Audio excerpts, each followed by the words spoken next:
नमस्कार, आप देख रहे हैं पद्मेश 24/7 कृष्णा संडे के साथ। चलिए सबसे पहले नजर डालते हैं आज की हेडलाइंस पर।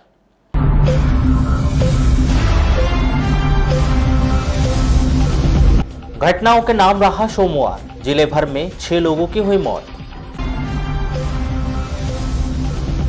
सरपंच और पंच चुनाव आरक्षण प्रक्रिया के लिए सुबह से हुई गहमागहमी, देर रात तक चली प्रक्रिया। नाबालिग से दुष्कर्म के आरोपी को आजीवन कारावास, पास्को एक्ट के तहत हुई कार्रवाई। नहीं सुधर रही जिला अस्पताल की व्यवस्था, ओपीडी से नदारद रहे डॉक्टर, मरीज होते रहे परेशान। और कागज पर रेलवे पटरियों की खरीदी, जांच पर उठे सवाल, मामले पर पर्दा डाल रहे अधिकारी। अब बढ़ते हैं खबरों की ओर। शहर के वार्ड नंबर 6 निवासी रितेश जामरे उम्र 24 वर्ष की 25 जनवरी को तेलंगाना राज्य के करीमनगर जिले के पेटापल्ली गांव में सिर पर बल्ली गिरने से मौत हो गई। परिजनों ने आरोप लगाया कि तेलंगाना राज्य की पुलिस के द्वारा घटना में मौत होने के बाद ना कोई रिपोर्ट दर्ज की गई, ना ही पीएम करवाया गया। मृतक का शव बालाघाट लाकर कोतवाली पुलिस में रिपोर्ट दर्ज करवाई गई, जिसके बाद पोस्टमार्टम करवाकर आगे की कार्रवाई की जा रही है।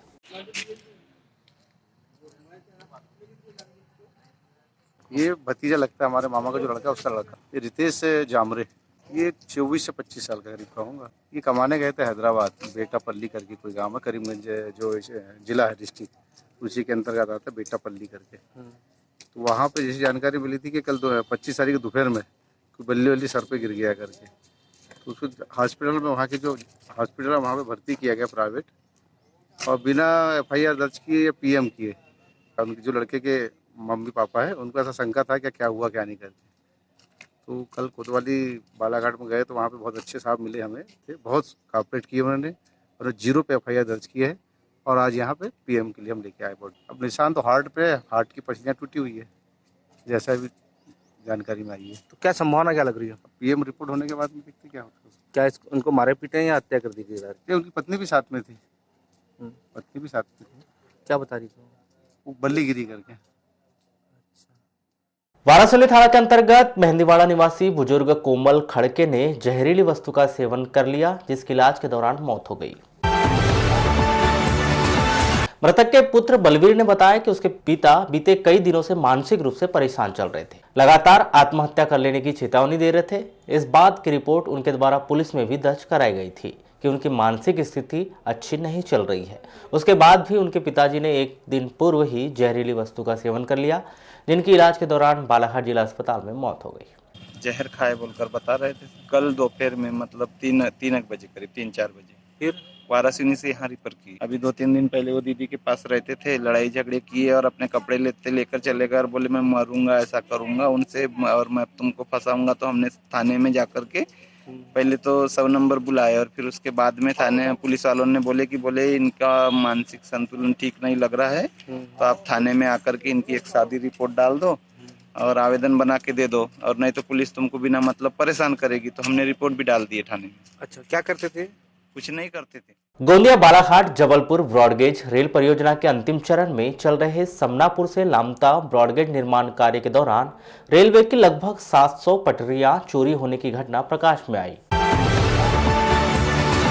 जिस पर रेलवे लगातार पर्दा डालने में लगा हुआ है।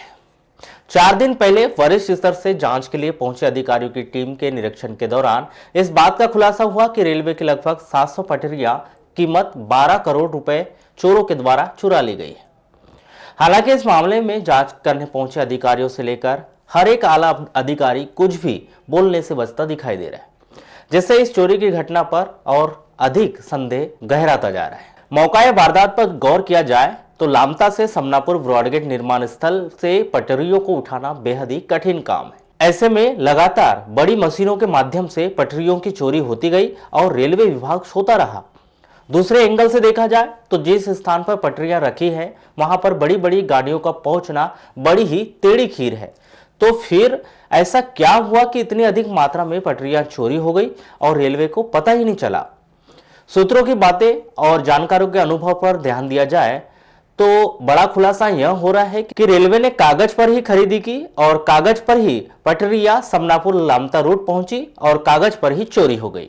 मतलब साफ है कि रेलवे ने इतनी पटरियों को खरीदी ही नहीं की, ना ही मौका वारदात पर भेजी, और तो वो केवल कागज पर खरीदी हुई और कागज पर ही चोरी हो गई। रेलवे में यह घोटाला बड़े स्तर से चला आ रहा है, जिसके खुलासे के बाद अब हर कोई जवाब देने से बचता दिखाई दे रहा है। 5वीं और 8वीं की वार्षिक परीक्षा बोर्ड की तर्ज पर ली जा रही है। दोनों कक्षा की वार्षिक परीक्षाएं 4 मार्च से शुरू हो रही है। वहीं इस बार परीक्षा पैटर्न में बदलाव भी किए गए। इसको लेकर राज्य शिक्षा केंद्र ने एक विशेष रेडियो कार्यक्रम तैयार किया है। इसका प्रसारण सरकारी स्कूलों में 28 जनवरी को सुबह 11:30 बजे से 12 बजे तक होगा। इस संबंध में राज्य शिक्षा केंद्र ने आदेश जारी किए हैं। सभी स्कूलों में 5वीं व 8वीं में रेडियो प्रसारण को अनिवार्य तौर पर सुनाने के निर्देश दिए गए। बालाघाट बीआरसी नरेंद्र राणा ने इस विषय पर बड़ी ही बारीकी से जानकारी दी। हाँ, राज्य शिक्षा केंद्र के द्वारा आदेश जारी किए गए हैं कि 28 जनवरी को 11:30 बजे से लेकर 12 बजे तक रेडियो में प्रसारण किया जाएगा, जिसमें कक्षा 5वीं और 8वीं की इस वर्ष परीक्षा जो है बोर्ड पैटर्न पर आयोजित की जाने वाली है, जिसके लिए पालकों के लिए भी और बच्चों के लिए भी विभिन्न प्रकार की उनकी जिज्ञासाओं का भी समाधान रेडियो कार्यक्रम में किया जाएगा। यह कार्यक्रम के जरिए यह भी बताया जाएगा कि इस वर्ष 5वीं और 8वीं की वार्षिक परीक्षा में 33% से कम अंक लाने वाले बच्चों के लिए 2 माह बाद पुनः परीक्षा आयोजित की जाएगी। इस परीक्षा में असफल रहने वाले विद्यार्थियों को उसी कक्षा में दोबारा पढ़ना होगा। इस परीक्षा के संबंध में विद्यार्थियों एवं उनके अभिभावकों के मन में अनेक शंकाएं भी हैं। उनका समाधान भी विशेष रेडियो कार्यक्रम में विशेषज्ञों के द्वारा किया जाएगा। और 5वीं और 8वीं की बोर्ड परीक्षा को कैसे सरल रूप से बच्चों को समझाया जा सके या पालकों तक बात पहुंचाई जा सके, इसके लिए कार्यक्रम आयोजित किया गया। इस बार 5वीं व 8वीं के नियमित विद्यार्थियों को 100 अंक के पेपर में 10 अंक के मौखिक सवाल पूछे जाएंगे और लिखित 90 नंबर का होगा और लिखित पेपर 90 अंक का होगा। इसमें से 90 में से 30 अंक लाना अनिवार्य है। इस परीक्षा में एक विषय में 33 नंबर से विद्यार्थी को सफल माना जाएगा। हमारा जो है विकासखंड के समस्त प्रधान पाठक जो होते हैं माध्यमिक शाला के, प्राथमिक शाला के, उनका एक व्हाट्सएप ग्रुप होता है। उसमें जो भी शासन के आदेश होते हैं उसको तत्काल हम ग्रुप में प्रसारित करके जन शिक्षक को इसकी सूचना देते हैं। जन शिक्षक संबंधित स्कूल को सूचना देता है और ऑलरेडी हर स्कूल में रेडियो हमारा रखा हुआ है और हर दिन रेडियो के विभिन्न कार्यक्रम बच्चों को सुनाए जाते हैं। उसी कड़ी में कल 11:30 बजे से लेकर 12 बजे तक रेडियो में यह भी कार्यक्रम जो है हर प्राथमिक शाला में सुनाया जाएगा, जिसमें हम पीटीए पालक शिक्षक संघ साथ में पालकों को भी हम आमंत्रित करें। शहर के वार्ड नंबर 24 में बीते कई वर्षों से अपराध पर अंकुश लगाने के लिए वार्ड वासियों के द्वारा पुलिस चौकी खोले जाने की मांग पूरी होती दिखाई दे रही। पुलिस प्रशासन के द्वारा संभवतः 1 फरवरी से पुलिस चौकी खोले जाने की पूरी तैयारियां कर ली गई है, जिससे वार्ड वासियों में भयमुक्त माहौल बनता दिखाई दे रहा है। शासन प्रशासन के प्रति आभार जताते हुए पद्मेश से चर्चा के दौरान वार्ड के लोगों ने खुशी जाहिर की। जो सिंपल लोग हैं उनको डर का भय लगा रखता, अक्सर ही चाकू छुरे गुंडेगर्दी नाना प्रकार के लोग यहाँ पे उपद्रव करते थे, या फिर नवी शिक्षक बच्चे ये शराब के आदी हो जाते थे। इससे सुधार में परिवर्तन होगा और ये चौकी खुलने से लोगों में भय भी पैदा होगा। वार्ड नंबर 24 पूरे 33 वार्डों में सबसे ज़्यादा अपराध यहाँ होते हैं। कारण इसका ये है कि यहाँ शिक्षा का अभाव है और इसको लेकर मैंने कुछ दिन पहले हिना कावरे विधानसभा उपाध्यक्ष जी के सामने ज्ञापन दिया था, जिन्होंने एसपी साहब को तुरंत में इंटीमेटेड किया था कि वार्ड नंबर 24 में अपराध मुक्त बनाने के लिए यहाँ पर एक पुलिस चौकी का निर्माण कराया जाए। तो उसी की रूपरेखा में आज पुलिस चौकी के निर्माण का कार्यक्रम प्रारंभ है और इसका जल्द ही अतिथि की नेतृत्व में इसका उद्घाटन किया जाएगा, जिसमें बालाघाट के मतलब जो बीट प्रभारी हमारे यहाँ वार्ड के वो रहेंगे, जिससे कहीं ना कहीं जो हमारे यहाँ की युवा पीढ़ी जो बहक रही है उनको रोकथाम करने के लिए अच्छा उचित नियंत्रण किया जा सकता है। बहुत कार्यकर होगा, 70% इस अपराध में लगाम लगाया जाएगा, क्योंकि एक प्रकार से जब पुलिस रहती है और जब चौकी रहती है तो उससे वार्ड के लोगों में एक दबाव होता है कि कहीं ना कहीं हम गलत काम ना करें, और युवाओं में भी एक दबाव होता है कि कहीं ना कहीं पुलिस का जब साया है तो उसमें गलत काम ना करें, जिससे वार्ड वासियों को स्वच्छ वातावरण मिलेगा। हमारी बहनें, माता बहनें बिंदास रात के समय घूम सकेगी। हमारे यहाँ के जो कर्मचारी, हमारे यहाँ के जो भाई बंदी है जो रात के समय आते हैं, और जो पूरे वार्ड नंबर 33 में जो हमारे वार्ड का नाम खराब है उसको सुधारने में कारीगर साबित होगा। वारासुनी मुख्यालय से सटी ग्राम पंचायत वारा के वाराटोला से 27 जनवरी को पुलिस ने 48 वर्षीय व्यक्ति का शव बरामद किया। मृतक की शिनाख्त महकेपार पुलिस चौकी के अंतर्गत ग्राम बंदरेबा निवासी मोहन राम तुमड़ाम के रूप में हुई, जिसे पुलिस ने मर्ग कायम कर जांच में लिया है। मोहन राम तुमड़ाम गत बुधवार को काम की तलाश में वारासुनी आया था, जहां पर वह ट्रक चलाने के कार्य की खोज कर रहा था, किंतु ट्रक मालिकों के द्वारा उसे ट्रक देने से इनकार कर दिया था, जिसके बाद वह अपने रिश्तेदार के घर बारा चले गया था। इसके बाद सोमवार की सुबह 7 बजे वाराटोला निवासी अमर सिरसाम पानी लेने पड़ोसी धुरवंती बाई वरकड़े के घर के सामने स्थित कुएं में आया, जिसके बाद उसे कुएं में जैकेट दिखी तो उसने पड़ोसी को बताया कि यह जैकेट किसकी है, जिस पर दोनों ने देखे तो उन्हें कोई व्यक्ति की लाश समझ में आई। मैं कुएं में सुबह 7 बजे पानी के लिए आया था। जैसे बाल्टी डालने देखा, उससे मेरे को जैकेट दिखा, तो बाजू में बाई खड़ी थी, उसको मैंने बुलाया, बाई मैंने बोला ये क्या है, तो बाई आई दौड़ते हुए, बोले तो लाश है रे अमर, बोले तो मैं बाल्टी डालती हुई निकाल लिया बाहर। फिर इसकी सूचना किसको दी? पूरे मोहल्ले वाले उनको। उसके बाद सरपंच साहब को फोन लगाए। ये किसका शव है? ये तो हमारे माम भाई के जीजा जी का। माम भाई के जिया जी का। ये कब आए थे गाँव? ये तो गाँव आए थे, ये तो पता नहीं हमको, मैं रोज पानी ले जाता हूँ सुबह। ये हमारे पिता है मोहनलाल तुमड़ाम, जो बांडारेव में रहते हैं। ये बालाघाट जिले में ही पड़ता है और आज ही पता चला सुबह कि ये कुएं में लाश है, इसलिए तो हमें पता है। ये बुधवार को आए थे बोलते हैं गाड़ी चलाने के लिए। उसके पहले तो घर ही में थे, तो फिर जो सेठ थे उनके गाड़ी वाले उनने वापस कर दिए बोलते। वापस करने के बाद फिर कहाँ गए, कुछ जानकारी? अब इसका तो जानकारी नहीं मालूम, लेकिन वाराटोले के कुएं में मिली बोलते। तो वाराटोले के कुएं में मिली है। वहाँ पर कोई रिश्तेदार है आपके वाराटोले? हाँ, मामा है, मामी है। तो उन्होंने कोई उनसे आपकी बातचीत हुई क्या कि वो कब आए थे? मुझसे तो बात नहीं हुई, लेकिन वहाँ पे किसी ने देखा होगा तो पुलिस को बताया होगा, पुलिस वाले ने फिर बताया मामला। आज सुबह प्रातः सूचना मिली कि वाराटोला के कुएं में कोई अज्ञात शख्स तैर रहा है। सूचना पर से जाकर सबको कुएं से निकला, स्पेशल टीम को बुलाया, तो उसके पर से आधार कार्ड मिला, जिसपे उसका नाम मोहनलाल तुमड़ाम, निवासी वार्ड नंबर 12, डंडोरे पोस्ट के कोयलारी, जिला बालाघाट। ये चौकी महकेपार के अंतर्गत आती है के रूप में पहचान हुई। सबका पोस्टमार्टम कराया गया है, उनके परिजन भी आ गए थे और प्राथमिक जांच में डूबने से मौत हुई दिखाई देता है। मर कायम कर जांच में लिया। वारासुनी नगर के वार्ड नंबर 8 चंदोरी स्थित आइडियल पब्लिक स्कूल में 26 जनवरी को गणतंत्र दिवस की 71वीं वर्षगांठ हर्षोल्लास के साथ मनाई गई, जिसमें विभिन्न कार्यक्रमों के आयोजन किए गए और परेड मार्च, पीटी, डंबल पीटी, लेगजिम एवं सांस्कृतिक कार्यक्रमों के आयोजन भी हुए, जिसमें स्कूल के विद्यार्थियों ने बढ़ चढ़कर हिस्सा लिया और अपने उत्कृष्ट प्रतिभा का प्रदर्शन किया। इस 71वें गणतंत्र दिवस समारोह को सफल बनाने में स्कूल के शिक्षक शिक्षिकाएं का सराहनीय योगदान रहा। इस अवसर पर छात्र छात्राएं, पालकगण, शिक्षक शिक्षिका सहित गणमान्य नागरिक मौजूद रहे।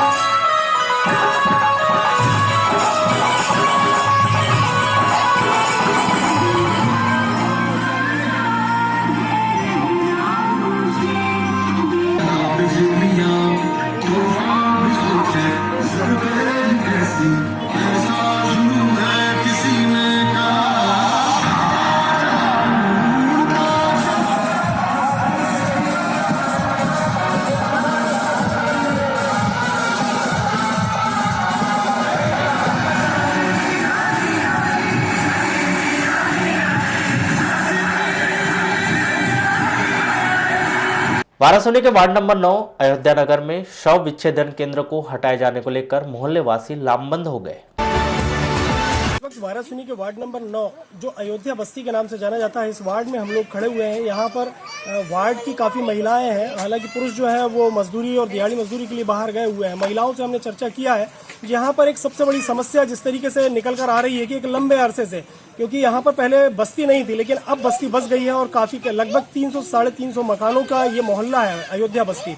यहाँ करीब में ही बाजू में 15 से 20 फीट की दूरी पर एक चीर घर है, जिससे यहाँ के लोगों को, यहाँ की आवाम को काफ़ी दिक्कतों का सामना करना पड़ रहा है। और सब एक ही सुर में ये मांग कर रहे हैं कि ये चीर घर टेकरा यहाँ से, ये चीर घर जो है, मरचुरी जो है, इसको यहाँ से अन्यत्र शिफ्ट कर दी जाए। आपको बता दें कि इस संदर्भ में हमने प्रशासनिक अधिकारियों से भी चर्चा की, तो उन्होंने कहा है कि ये प्रस्ताव पारित हो चुका है, लेकिन अभी तक क्या वजह है कि अन्यत्र जो है इसकी शिफ्टिंग नहीं हो पाई है। कैमरा पर्सन सागर देवगढ़ के साथ जाहिद हुसैन, वाराणसी, पद्मेश न्यूज। वार्ड में लगभग 400 घर बने हुए हैं, जिस कारण मरचुरी के यहाँ पर रहने से उन्हें खासी परेशानी उठानी पड़ती है। कितने साल से रह रही हैं? मेरे को 17 साल है। ये चीरघर टेकरा कब से है यहाँ पे? 17 साल के पहले से ही है सर। वो 17 साल के पहले से ही है, पहले मैंने शुरुआत से यहीं से। तो पहले मकान यहाँ पर कम थे, बस्ती कम थी? बस्ती कम थी, ज़्यादा मकान नहीं थे, लेकिन अब बहुत ज़्यादा मकानें भी हो गई है। और सबसे बड़ी बात तो है कि दिक्कत भी हो रही है, यहाँ बहुत परेशानी भी होती है। रात में कभी लाश रह जाती है, तो जानवर वगैरह भी यहाँ घूमते रहते, छोटे बच्चे भी खेलने में उनको बहुत परेशानी होती रहती है। डर लगता है उनको भी, और हमको भी डर लगता है कि भाई हमारे बस्ती के बीच में इस तरीके का चीरघर टेकरा जो है नहीं होना चाहिए, क्योंकि अब यहाँ पर बस्ती बस गई है। ये लगभग कितने लोग होंगे यहाँ पर? यहाँ फिर भी बहुत मकान है सर, गिनती नहीं मकान की, तो ऐसे बहुत मकान, 250-300 मकान होंगे यहाँ पर। आए दिन यहाँ पर शव आते हैं जिनकी बदबू चलती है। बच्चों में दहशत रहती है कि शव की वजह से जंगली जानवर भी कई बार इधर आ जाते हैं। उनके बच्चे खेलते खेलते अंदर तक चले जाते हैं। जैसे सर पोस्टमार्टम होता है यहाँ पे, तो जैसे हाथ के मोचे वगैरह होते हैं, पोस्टमार्टम करा जाता है। उस मोचे को ऐसे ही अंदर नहीं बाहर फेंक देते, कुत्ते बिल्ली आते हैं उसको बाहर निकालते हैं। बच्चे खेलते हुए उसको मुंह में रख लेते हैं। एक बार एक बच्ची ने मुंह में रख ली थी। अच्छा, सच में रखी थी। और उसके बाद में फिर 2-3 बार तो ऐसे हाथ के मोचे फेंक के हाथ उसके मुंह से, और फिर वो गंदगी तो कुत्ते बिल्ली वो मोचे फेंकते, कोई कपड़ा गंदा गंदा लेके इधर आ जाते हैं। कुल मिला काफी परेशानी बहुत ज्यादा बच्चों को, तो और बच्चे को कितना माँ बाप काम करेंगे या उनको देख रेख करेंगे, कोई समझ में नहीं आता। वो इसलिए वो चीरघर हट जाए ना तो बहुत अच्छा है। पोस्टमार्टम के बाद शव विच्छेदन सामग्री पड़ी रहती है, जिससे यहाँ का वातावरण प्रदूषित रहता है। प्रदूषित सामग्री, दस्ताने, डिब्बे बच्चे उठाकर ले आते। ये मांग काफी दिनों से उठा रहे हैं, पर आज तक प्रशासन ने कोई सुनवाई नहीं की। पहला मामला है कि वार्ड नंबर 9 में जो अयोध्या बस्ती है, उसमें काफ़ी समय से जो चीरघर टेकरा बोलते हैं, वहाँ पर आजू बाजू में आंगनबाड़ी है, मंदिर है, मस्जिद है, और वहाँ जो शव को पोस्टमार्टम पीएम के लिए ले जाया जाता है, तो वहाँ थोड़ा दहशत का माहौल रहता है। आसपास बस्तियाँ बैठी हुई है अयोध्या बस्ती के लोग, तो वहाँ के लोगों ने मांग की है कि उस स्थान को दूसरे स्थान पर स्थानांतरित किया जाए। तो अभी आपने तहसीलदार साहब को ज्ञापन दिया? जी, तहसीलदार क्या बोला साहब तहसीलदार साहब ने? तहसीलदार साहब ने ये कहा कि एसडीएम साहब ने भी इस बारे में कहा है कि उसको बहुत जल्दी वहाँ से हटा दिया जाएगा। और दूसरी, अब वक्त हो चुका है एक छोटे से ब्रेक का, बने रहिए हमारे साथ। देश और दुनिया का सच उजागर करता है बालाघाट एक्सप्रेस, एक अखबार संपूर्ण परिवार। खबर चाहे कुर्सी की हो या अच्छे विचारों की, या देश में हो रहे भ्रष्टाचार की, खबर चाहे विदेश की हो या आपके कैरियर की, बॉलीवुड ग्लैमर हो या व्यापार जगत की, व्यापारी से लेकर कर्मचारी तक, चाहे खबरें हो ग्रामीण क्षेत्रों की, जैसे वाराणसी, लालबर्रा, लांजी, बैहर की, जिले के छोटे से लेकर बड़ी खबरों के लिए सच की तह तक जाने का जज्बा। Balaghat express and Padmesh media को।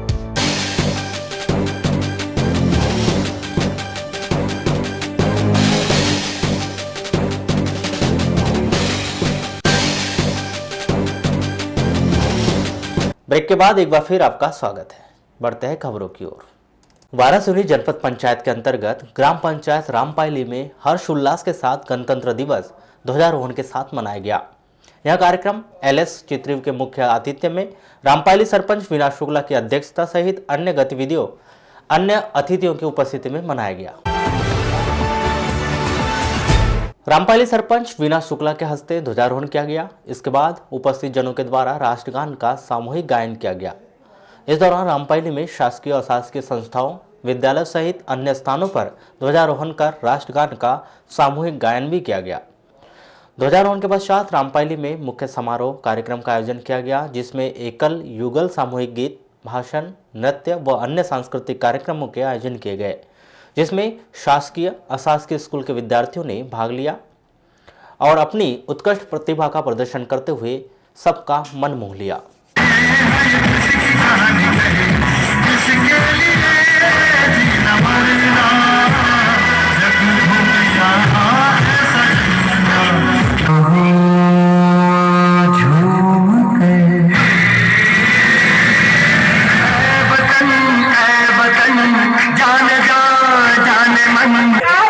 हम सब एक नागरिक के रूप में अपने अधिकार और कर्तव्यों का पालन कर रहे हैं, तो कहीं न कहीं वास्तविक सत्यता के साथ कि हमारा संविधान जो 1950 26 जनवरी 1950 को लागू हुआ और संविधान के जरिए हमने अपने अधिकारों का उपयोग किया, अपने कर्तव्यों का पालन किया और जो भी नियम संविधान के अंदर हैं उनका पालन करते हुए हमने अपनी पूर्ण नागरिकता के प्रति अपनी सत्यता को रखा।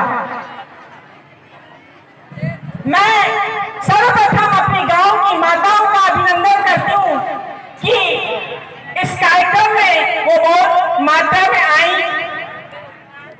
और इससे पता चलता है कि गांव के विकास के लिए, गांव के बच्चों के मनोबल को बढ़ाने के लिए हमारी माताएं कितनी जागरूक हैं। मैं हार्दिक अभिनंदन करती हूँ अपने गुरुजनों का, जिन्होंने 26 जनवरी के कार्यक्रम में हर वर्ष 4 चांद लगा दिए। परसवाड़ा विधानसभा क्षेत्र के बमनी पंचायत के आधा सैकड़ा से अधिक किसान पूर्व विधायक मधु भगत के नेतृत्व में आज जिला मुख्यालय पहुंचकर कलेक्टर दीपक आर्य से किसान सम्मान निधि का लाभ नहीं मिलने की परेशानी बताई। किसानों ने बताया कि लगातार बैंकों के वे चक्कर लगा रहे हैं, बावजूद इसके भी कि उन्हें सम्मान निधि उनके खाते में जमा नहीं हो रही। समस्या सर जुलाई 2019 से आ रही है किसानों के तहत, और जो पटवारी साहब हमारे खसरा नंबर 1 से जो आते हैं वो अभद्र व्यवहार किसानों के साथ करते हैं। वो किसी प्रकार का कोई सजेशन नहीं देते किसानों को, आप जो बोलते हैं जहाँ जाना है वहाँ जाओ, जो कार्रवाई करना है करो, यानी वो अभद्र व्यवहार करके प्रताड़ित करते हैं किसानों को। कितने ऐसे किसान हैं जिनको 150 से 200 किसान हैं सर। तो पूरा गांव का गांव प्रभावित है क्या इससे? पूरा गांव अभी कोई भी एक भी किस्त आई है कि नहीं? वो आदर्श बैंक के खाते में आई है पैसा, कुछ वो भी 10-20 किसान होंगे ज़्यादा से ज़्यादा, बाकी ग्रामीण बैंक का कोष में से किसी का पैसा नहीं आया अभी तक। पूर्व विधायक मधु भगत ने किसानों की परेशानी को लेकर कलेक्टर दीपक आर्य के समक्ष रखा और उसे जल्द से जल्द निराकरण करने की मांग रखी, जिस पर कलेक्टर दीपक आर्य के द्वारा बताया गया कि अधिकांश किसानों के आधार नंबर व समग्र आईडी के नंबर मैच नहीं होने की वजह से सम्मान निधि की राशि खाते में जमा होने में परेशानी बनी हुई है, इसे जल्द ही दूर कर दिया जाएगा। पूरे बालाघाट जिले की समस्या है। प्रधानमंत्री किसान सम्मान निधि जो थी उसका वितरण होना था, लेकिन किसानों के खाते में पैसा नहीं पहुंचा। किसानों में बहुत रोष है। जब किसानों ने संपर्क किया, किसानों के साथ हमने कलेक्ट्रेट में कलेक्टर साहब के सामने अपनी समस्या किसानों की रखी, और ये जो आश्वासन मिला है कि आधार कार्ड और जो एक समग्र आईडी IFC जो उसकी समस्या की वजह से ये राशि नहीं डल पा रही है। कोशिश ये रहेगी कि अति शीघ्र जो कमियां हैं उसको पूरी करके किसानों को उनको लाभ पहुंचाया जाए। ये कलेक्टर साहब ने एक आश्वासन दिया है, जिसमें किसान लोगों ने अभी इस आश्वासन को सहज स्वीकार किया है, और कोशिश रहेगी कि वो जल्द से जल्द पैसा किसानों के खाते में पहुँचे, और जो पटवारी हैं और जो बैंक है किसान उनके चक्कर कम करें। सर, ये भी देखा जा रहा है कि जो शासकीय जो अधिकारी है किसानों को भ्रमित करने का भी काम कर रहे हैं, और उसकी वजह से काफ़ी किसान जो है उनको सम्मान निधि नहीं मिल पाई है। निश्चित तौर पे 15 साल से शासन भारतीय जनता पार्टी है, उनकी रग रग में वाकिफ है, और वो एक आदतन कुछ कर्मचारी मजबूर और विवश है उन नेताओं के शरण में। उन धीरे धीरे आदत सुधरेगी, उनको किसान के साथ न्याय करना ही पड़ेगा, और किसान के सही वार्तालाप उनको करनी। प्रशासन चाहे लाख कोशिश कर ले, लेकिन जिला अस्पताल की व्यवस्था सुधरने का नाम नहीं ले रही। इस बात की बानगी एक बार फिर सोमवार को दिखाई दी, जब दिन भर ओपीडी से डॉक्टर नदारद रहे और मरीज परेशान होते रहे। पद्मेश न्यूज ने जब इस विषय पर मरीजों से चर्चा की तो उन्होंने अपनी परेशानी कुछ इस तरह से हमें बताई। पैर को दिखाने जी, मुझ खाया है पैर तो। कितने देर से इंतजार कर रहे हो डॉक्टर साहब? से आए हैं जी 12 बजे से। तो कोई नहीं आया अभी तक? कोई नहीं आए। कहाँ से आए आप? भटेरा से। भटेरा से। यह हालात उस समय थे जब जिला अस्पताल में जूनियर से लेकर सीनियर डॉक्टर तक ओपीडी के दौरान नदारद पाए गए। हालात यहां तक खराब थे कि स्वयं अस्पताल के सिविल सर्जन डॉक्टर आर.के. मिश्र को भी मरीज खोजते हुए दिखाई दिए।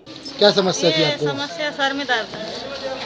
सर में दर्द। किस डॉक्टर को दिखाने के लिए आए थे आप? मिश्रा जी। तो अभी तक आए नहीं क्या? आए नहीं। आपने किससे शिकायत की क्या यहाँ पर? कोई विभाग में यहाँ किससे बोला आपने कि कोई नहीं आएगा? नहीं। जिला मुख्यालय से 100 किलोमीटर दूर मलाजखंड से पहुंचे मरीजों को भी डॉक्टरों की इस बेरुखी का शिकार होना पड़ा और बिना इलाज करवाए निजी अस्पताल जाना पड़ा। चिकित्सालय कौन से डॉक्टर को दिखाना था आपको? तो अभी तक आए नहीं क्या? कोई भी डॉक्टर नहीं आए? यही नहीं, परेशान मरीजों ने अस्पताल में लिखे कलेक्टर श्री दीपक आर्य के नंबर पर फोन कर ओपीडी में डॉक्टर के नहीं होने की जानकारी दी तो वहां से आश्वासन मिला कि जल्द से जल्द इस मामले पर कार्रवाई की जाएगी। यहाँ आके देखे तो एक भी क्लिनिक में एक भी डॉक्टर मौजूद नहीं है और यहाँ पूछे तो बोलते प्राइवेट क्लिनिक में अपनी प्रैक्टिस कर रहे हैं, पर जब उनका टाइम है 2 से 4 के बीच तो उनको अपने मतलब जिला अस्पताल में जहाँ उनकी ड्यूटी है वहाँ आना चाहिए। तो आप यहाँ किसी संबंधित अधिकारी को इसकी शिकायत की है क्या आपने? हाँ किए, कलेक्टर के नंबर पे हमने कॉल लगाए थे और फिरोजा खान मैडम को भी कॉल लगाए थे।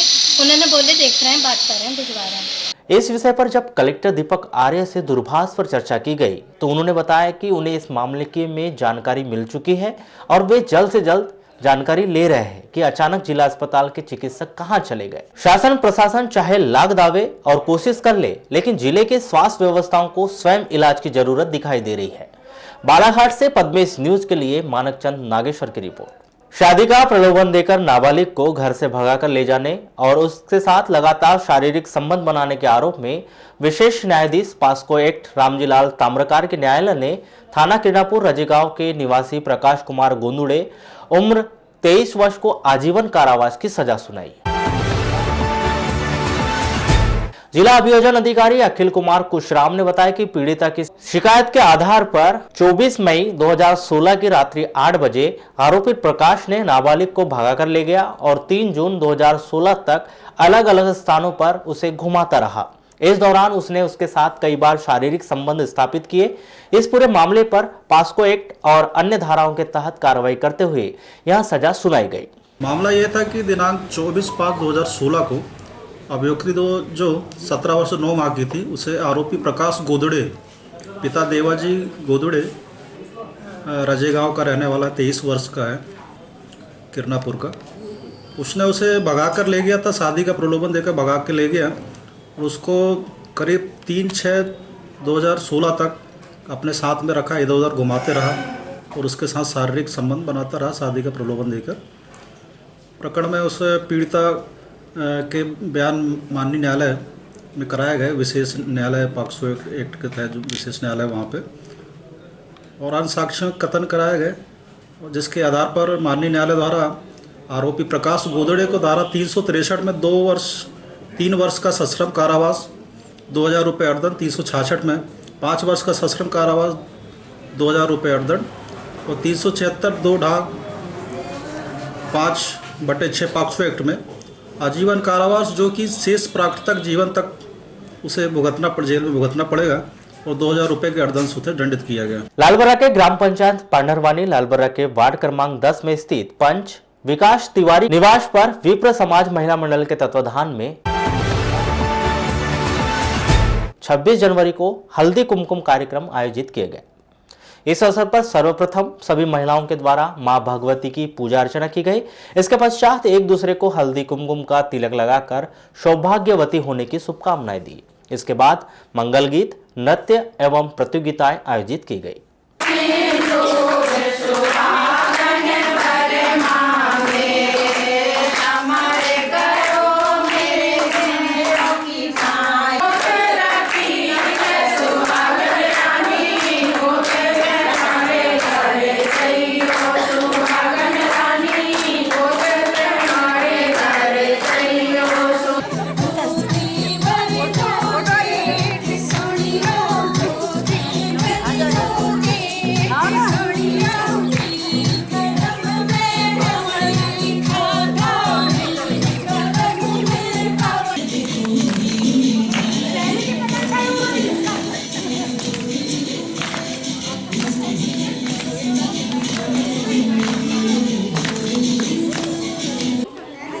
सूरज समाज महिला मंडल की तरफ से हल्दी कुकू का कार्यक्रम यहाँ पर हमने आयोजित किया। अभी गुप्त नवरात्रि भी चल रही है, आज उसका सेकेंड डे दूज है। तो माँ भगवती की आराधना के बाद सारी महिलाएं 16 श्रृंगार कर इकट्ठा हुई और एक दूसरे को हल्दी कुकू देकर बड़ों से आशीर्वाद लिया। बड़ों ने आशीर्वाद दिया। सुहाग के गीत भी गाए, मंगल गीत गाए गए। और कौन कौन से कार्यक्रम किए गए यहाँ पे? थोड़ा मनोरंजन के लिए नृत्य भी था, कुछ गेम्स भी थी। तो कहाँ से आए यहाँ पे अभी महिलाएं? लालबर्रा की जितने भी ब्राह्मण समाज की महिलाएं हैं वो सभी एकत्रित। लालबर्रा में अखिल भारतीय विद्यार्थी परिषद इकाई लालबर्रा के तत्वाधान में 27 जनवरी को दोपहर 12 बजे से साइलान में सामान्य ज्ञान प्रतियोगिता पुरस्कार वितरण समारोह का विशाल आयोजन किया गया है। सामान्य ज्ञान ओपन प्रतियोगिता 2020 में शामिल प्रतिभागी बच्चों में से प्रथम, द्वितीय व तृतीय स्थान प्राप्त करने वाले छात्र छात्राओं को स्मृति चिन्ह एवं पुरस्कार देकर सम्मानित किया गया। साथ ही विद्यालयों के विद्यार्थियों व सहयोगी को महानुभावों की स्मृति में स्मृति चिन्ह प्रदान किया गया। जब बात अखिल भारतीय विद्यार्थी परिषद की होती है तो हमें गर्व होता है यह कहते हुए कि ये ऐसा संगठन है जिसका उद्देश्य है कि हमें छात्रों के अंदर मन में जो नौजवान पीढ़ी इस देश की है, जो आने वाला भविष्य इस माँ भारती का है, उनके अंदर मन में पहला भाव जागृत करना वो है राष्ट्रभक्ति का, राष्ट्र प्रेम का, राष्ट्र के प्रति समर्पण का। जिन उद्देश्यों के साथ अखिल भारतीय विद्यार्थी परिषद की स्थापना हुई, जिन आदर्शों के साथ कि हम ज्ञान, शील और एकता इन 3 मंत्र का अपने जीवन में अंगीकार करेंगे। और मुझे खुशी है कि जुलाई हमारे प्रेरणा स्रोत स्वामी विवेकानंद जी की जयंती के अवसर पर 11 जनवरी से 13 जनवरी तक सामान्य ज्ञान प्रतियोगिता ओपन घर ले जाकर प्रतियोगिता संपन्न कराई गई थी। यह निश्चित तौर पर इस प्रतियोगिता में 4000 से अधिक विद्यार्थियों ने भाग लिया। यह प्रतियोगिता ऐतिहासिक थी और हम सभी क्षेत्रवासियों के सहयोग से 4000 विद्यार्थियों ने इस परीक्षा में भाग लिया। अखिल भारतीय विद्यार्थी परिषद के इस मंच में मध्य प्रदेश के इतिहास में पहली बार किसी ब्लॉक में 4000 से अधिक विद्यार्थियों ने इसमें भाग लिया। स्वर्गीय घनश्याम केकती जी, स्वर्गीय राम प्रसाद पाठक जी, स्वर्गीय श्री अरुण जैन जी, स्वर्गीय दिलीप जैन जी, स्वर्गीय ओम प्रकाश अग्रवाल जी, स्वर्गीय श्रीनिवास अग्रवाल जी, स्वर्गीय सभी हमारे महानुभाव की स्मृति में हमने स्मृति चिन्ह व 171 संतावना पुरस्कार हमारे सभी विद्यालय व विद्यार्थियों को प्रदान किए। और प्रथम पुरस्कार 2101 रुपये, द्वितीय पुरस्कार 1501 रुपये, तृतीय पुरस्कार 1001 रुपये व विद्यार्थी परिषद व हमारे सहयोगी गण। लालबर्रा मुख्यालय से लगभग 12 किलोमीटर दूर पर स्थित ग्राम पंचायत कामठी के रानी तालाब में 27 जनवरी को बैलों को धोने के लिए लेकर गए 27 वर्षीय युवक मानसिंह पिता कन्हैयालाल समरीते के गहरे पानी में डूबने से जल समाधि बन गई। प्राप्त जानकारी के अनुसार युवक मानसिंह ग्राम के समीप स्थित रानी तालाब की ओर से अपने बैलों को चराने के लिए लेके गया हुआ था, जिसके बाद वह बैलों को धोने के लिए तालाब में गया, जहां बैल गहरे पानी में चले गए, जिस पर मानसिंह ने बैलों को गहरे पानी में जाकर निकालने का प्रयास किया, लेकिन वह पानी में डूब गया। पानी में डूबने के दौरान मानसिंह ने बचाने के लिए आवाज लगाई, जिस पर तालाब के आसपास खेतों में मौजूद ग्रामीणों का उसकी ओर ध्यान गया एवं दौड़कर तालाब पहुंचे, लेकिन मानसिंह को डूबने से नहीं बचा पाए। हमारे गांव में एक हादसा हो गया। एक हमारा कन्हैयालाल जी समरीते का बेटा है, छोटा बेटा मानसिंह समरीते, वो आज बैल धोने के लिए तालाब में गया हुआ था। अब वो बैलों के साथ में उसकी कैसी गुत्थम गुत्थी हुई, उसके कारण वो तालाब में डूब गया। यानी गहराई में डूबने की वजह से? हाँ, गहराई में डूबने के कारण उसकी मौत हो गई। तो अभी आप लोग के द्वारा क्या कहते हैं? बस इसकी पीएम की जो औपचारिकताएं होती है, तालाब से निकाल के लेकर के आए हैं पीएम के लिए। पता कैसे चला पाया कि तालाब में डूबने से हुई मौत? वो उस समय में उसने एक हल्ला की आवाज लगाया डूबने के समय में। क्या किनारे की बात है, पार किनारे, लेकिन वहाँ गहरा है, तो आजू बाजू जो कृषक थे वो दौड़े, और वो दौड़े तब तक वो डूब चुका था। तो फिर तुरंत मिल गए कि कुछ बाहर की टीम आई थी निकालने के लिए? बालाघाट से गोताखोर आए थे, तब मिली। वो कीचड़ में गड़ गया था लड़का, और गड़ने के कारण ही उसकी मौत मध्य प्रदेश शासन पंचायत एवं ग्रामीण विकास विभाग के निर्देश के अनुसार त्रिस्तरीय पंचायत आम चुनाव 2019-20 में पंचों एवं सरपंचों के आरक्षण की कार्रवाई 27 जनवरी को शासकीय उत्कृष्ट विद्यालय में की गई। आरक्षण को लेकर सुबह से ही स्कूल के सभागार में लोगों की उपस्थिति और गहमागहमी देखी गई, लेकिन इस दौरान प्रशासन के द्वारा आरक्षण की अंतिम सूची प्रकाशन समाचार लिखे जाने तक नहीं किया गया था। इसके पीछे अधिकारी यही तर्क देते रहे कि आरक्षण की पूरी प्रक्रिया होने के बाद ही सूची जारी की जाएगी, जिसमें काफी देर हो जाएगी। कलेक्टर दीपक आर एवं जिला पंचायत के मुख्य कार्यपालन अधिकारी रजनी सिंह की मौजूदगी में जिले के 722 ग्राम पंचायतों के सरपंचों के आरक्षण की कार्रवाई की गई।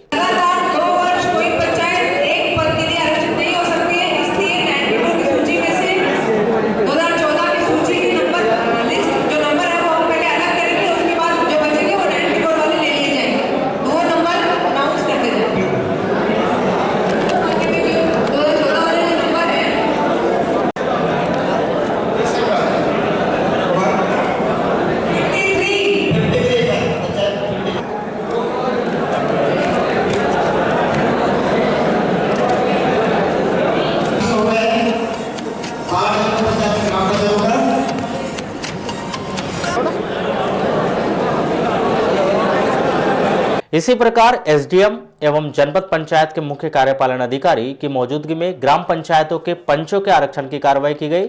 इसी प्रकार 30 जनवरी को कलेक्ट्रेट सभा कक्ष में प्रातः 11 बजे से जनपद पंचायत एवं जिला पंचायत के निर्वाचन क्षेत्र तथा जनपद पंचायत के अध्यक्ष पद के आरक्षण की कार्रवाई की जाएगी। पंचायतों के आरक्षण संबंधी पंचायती राज संचालनालय द्वारा जारी निर्देशों के अनुरूप पंच एवं सरपंच की आरक्षण की कार्रवाई की जा रही है। ये कार्रवाई संविधान की धारा 243 भाग के अनुसार की जाती है और पंचायत आरक्षण संबंधी नियम 1995 उन दोनों के आधार पर यह कार्रवाई की जा रही है। नियमानुसार जो है वह कार्रवाई का पालन किया जा रहा है। अभी तक कुल 4 जो जनपद पंचायत हैं उनका आरक्षण की प्रक्रिया संपूर्ण हो चुकी है। पंचों के मामले में प्रक्रिया पूर्ण की जा चुकी है। सभी जनपदों की प्रक्रिया पूर्ण हो गई है। इस प्रकार अभी ये प्रक्रिया चल रही है और शाम को 8 बजे तक प्रक्रिया पूर्ण करेगी। केंद्र सरकार के द्वारा लागू किए गए नागरिकता संशोधन अधिनियम 2019 के विरोध में 29 जनवरी को भारत बंद का ऐलान किया गया है, जिसके समर्थन में जिले के विभिन्न संगठन एनआरसी और सीएए का विरोध करने की योजना बना रहे हैं और इस विरोध में शामिल होने वालों को अपनी स्वेच्छा से दुकान बंद करने की अपील कर रहे हैं। आज यहाँ पर हमने एक बैठक का आयोजन किया है। महिलाएं हमारी यहाँ पर एक बैठक कर रही हैं और इस बैठक का उद्देश्य है कि इसके पहले भी बहुत लंबे समय से प्रदर्शन हो रहे हैं और ये चरणबद्ध तरीके से प्रदर्शन किए जा रहे हैं। बहुजन क्रांति मोर्चा के तत्वाधान में इस देश में जो आज अफरा तफरी का माहौल मचा हुआ है और जगह जगह आंदोलन हो रहे हैं, तो वो इस सत्तारूढ़ पार्टी के द्वारा लाया गया एनआरसी नामक कानून है, काला कानून है, जिसका पूरे देश में विरोध किया जा रहा है। और इसी कड़ी में पहला चरण इसमें 20 दिसंबर को जिला स्तरीय 1 दिवसीय धरना प्रदर्शन किया गया। दूसरे चरण में 8 जनवरी को जिला स्तरीय रैली प्रदर्शन किया गया और 29 जनवरी को एक भारत बंद आंदोलन के रूप में किया जाना है, जिसकी तैयारी पूरी चल रही है और हम महिलाएं भी इसमें बढ़ चढ़कर भाग ले रही हैं।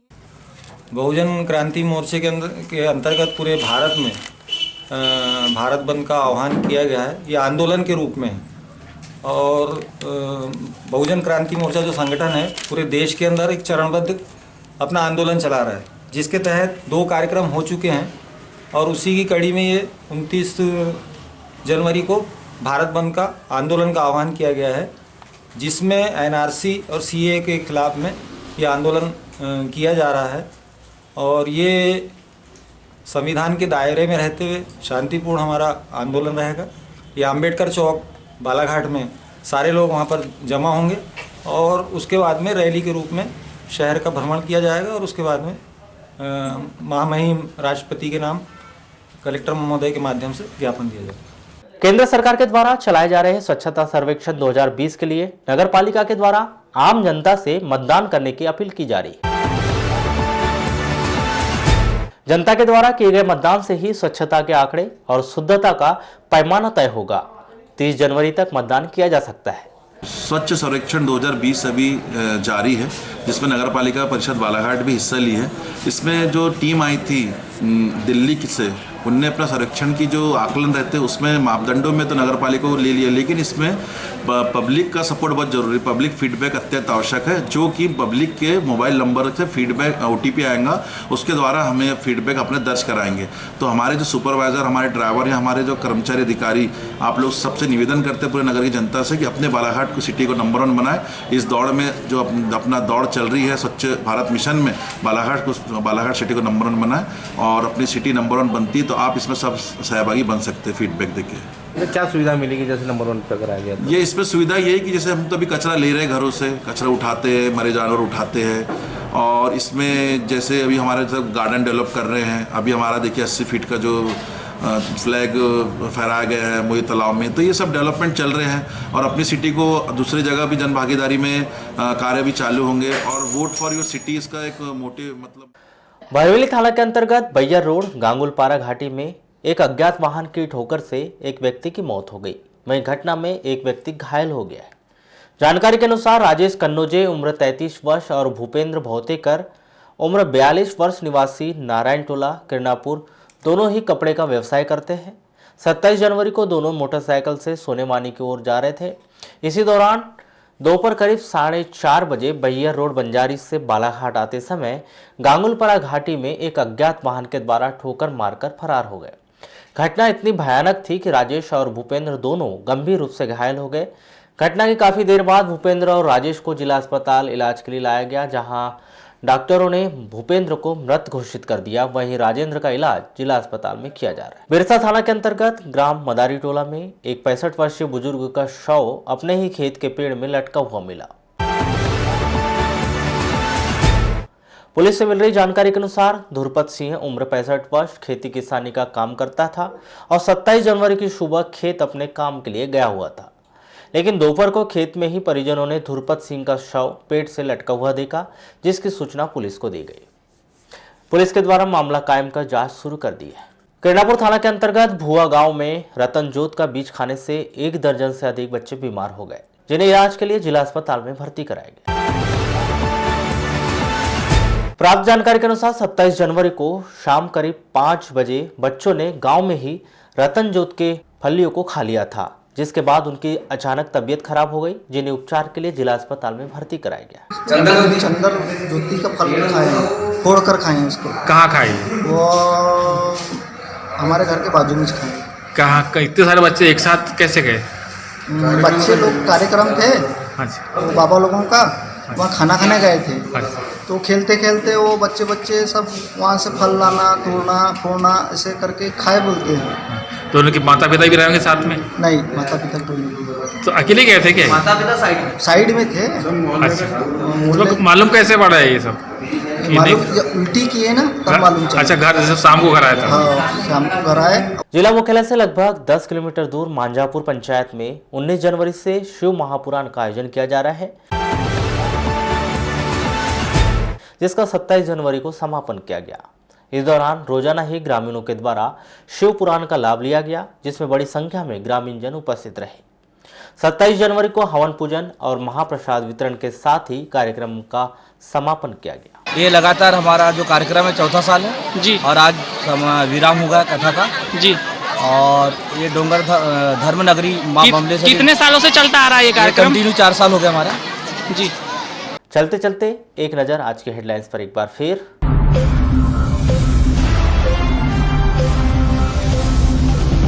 घटनाओं के नाम रहा सोमवार, जिले भर में 6 लोगों की हुई मौत। सरपंच और पंच चुनाव आरक्षण प्रक्रिया के लिए सुबह से हुई गहमागहमी, देर रात तक चली प्रक्रिया। नाबालिग से दुष्कर्म के आरोपी को आजीवन कारावास, पास्को एक्ट के तहत हुई कार्रवाई। नहीं सुधर रही जिला अस्पताल की व्यवस्था, ओपीडी से नदारद रहे डॉक्टर, मरीज होते रहे परेशान। और कागज पर रेलवे पटरियों की खरीदी, जांच पर उठे सवाल, मामले पर पर्दा डाल रहे अधिकारी। तो पद्मेश 24/7 में बस इतना ही। बने रहिए हमारे साथ, तब तक के लिए दीजिए इजाजत। नमस्कार।